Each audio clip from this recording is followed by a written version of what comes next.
This is video number 3 जिसमें class 8 के बच्चों की रजिस्ट्रेशन कैसे होगी वो बताई जा रही होगी।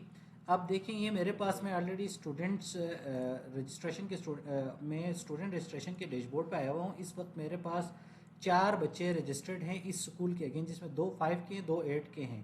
तो मैं फ़िल्टर लगा के देखना चाहूँ कि बॉयज़ हाई स्कूल BHS में क्लास 8 के रेगुलर कितने बच्चे हैं। सबमिट जैसे ही कर दूंगा तो पहले मैं रेगुलर का करूं फिर प्राइवेट की ना। तो इसमें देखें, मेरे पास 2 ही बच्चे हैं, दोनों के पेड हैं, फीस पेड हैं, तो मैं फॉर्म प्रोसेस कर सकता हूं, अदरवाइज नहीं कर सकता। आप रेलेवेंट IT फोकल पर्सन से रब्ता करेंगे और कहेंगे कि आपकी पेमेंट का क्या मसला है। इसके बाद एग्ज़ाम फॉर्म्स पे आप क्लिक करके डैशबोर्ड पे जाएंगे। डैशबोर्ड पे वंस अगेन दोबारा से आपके पास कितने बच्चों के एग्ज़ाम फॉर्म्स अभी आपने भेजे हैं या चालान जनरेट किए हुए हैं, उनकी डिटेल आपके पास आएगी। इसके बाद आपने प्लस बटन पे क्लिक करना है। प्लस बटन पे क्लिक करने से पहले आपने ये देखना है कि स्टूडेंट रजिस्ट्रेशन का साथ में आपके पास खुला रहे।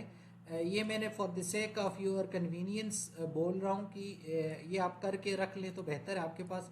यानी कि मैं ये चाह रहा हूँ बॉयज़ हाई स्कूल टेस्ट के क्लास 8 के रेगुलर बच्चों की मैं रजिस्ट्रेशन नंबर मैंने कॉपी करना है, तो इसके लिए मैं ये खोल के रखूँगा। इसके बाद में यहाँ पर करना ये है, मैंने एग्ज़ाम फॉर्म भेजना है और मुझे ये पता होना चाहिए कि मैं बॉयज़ हाई स्कूल टेस्ट का जो एग्ज़ाम फॉर्म भेजने जा रहा हूँ वो इस तरह है कि एनुअल सेलेक्ट करूँ, 2023 करूँ और क्लास 8, और ये मैंने पहले कंफर्म करना है कि मैंने क्लास 8 या 5 में से कौन सा करना है। उसके बाद ही मैं ये प्रोसेस स्टार्ट लूँगा। तो in my case it is class 8। तो नेक्स्ट जैसे ही मैं क्रिएट कर दूंगा तो मैं एक और फॉर्म पे डायरेक्ट हो गया, जहाँ पे मैं सबमिट न्यू बटन पे क्लिक करूंगा, इज वेल अवेट। और यहाँ पे मुझसे पूछा जा रहा है कि बॉयज़ हाई स्कूल टेस्ट के क्लास 8 के फॉर्म्स भेज रहे हैं आप। तो मैं कहूँगा ठीक है, मैं यहाँ से रजिस्ट्रेशन नंबर कॉपी करता हूँ और यहाँ पे लाके पेस्ट करता हूँ। तो हेयर इट इज़, देखें स्टूडेंट फाउंड आया। और यहाँ पे आप लोगों ने देखना ये है, इंटरेस्टिंग चीज़ ये है कि यहाँ पर आपने सिर्फ 8 सब्जेक्ट सेलेक्ट करने हैं। तो 6 तो ऑलरेडी कंपलसरी सब्जेक्ट सेलेक्ट हो चुके हैं।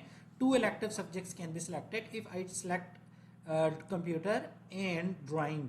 तो ओके विद दैट, क्योंकि 8 सब्जेक्ट हो गए। अगर मैं तीसरा सब्जेक्ट सेलेक्ट करना चाहूँ तो system will not allow me because there is a only maximum courses already I have selected, so मुझे अलाउ नहीं करेगा। अगर मेरे से गलती से इलेक्टिव्स हो गए तो इनको मैं अनचेक करूँगा। इसके बाद में दोबारा जो एक्चुअल सब्जेक्ट्स हैं उनको चेक लगाऊंगा। चेक लगाने के बाद सबमिट करने की कोशिश करूंगा तो सबमिट हो जाएगा। अदरवाइज अगर देखें, लेट सपोज मैंने यहाँ देखे 7 सब्जेक्ट सेलेक्ट करने के सबमिट करने की कोशिश करूँ या इलेक्टिव को सेलेक्ट किए बिना मैं सबमिट करने की कोशिश करूँगा तो फॉर्म का जो सबमिट बटन है वो डिसेबल रहेगा, आपको करने नहीं देगा वो।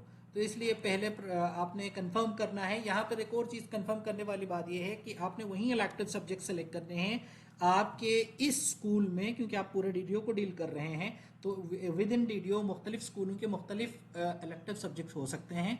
तो आपने पहले प्रायर अपने पास ये एक इंफॉर्मेशन अपने पास रखनी है कि आपके किस स्कूल किस फीडिंग यूनिट में क्लास 8 में कौन से इलेक्टिव सब्जेक्ट्स पढ़ाए जा रहे हैं। इसके बाद आप सबमिट फॉर्म पे जैसे ही क्लिक कर देंगे the form will be submitted. I will go with the next one. यहाँ से मैं कॉपी कर लूँगा रजिस्ट्रेशन नंबर और यहाँ पे लाके मैं पेस्ट कर दूंगा। और देखें अब यहाँ पे एग्जाम फॉर्म ऑलरेडी सबमिट है, क्योंकि मैं क्लास 8 का ऑलरेडी सबमिट कर चुका हूँ तो वो सिस्टम मुझे दोबारा से सबमिट करने नहीं देगा। That's good. 2 एंट्रीज हो गई। अब मैं देखना चाहता हूँ कि क्लास 8 के कितने बच्चों की एंट्रीज हुई है against the institute boys high school test for the class 8। और ये मैं चेक कर रहा हूँ रेगुलर स्टूडेंट्स की।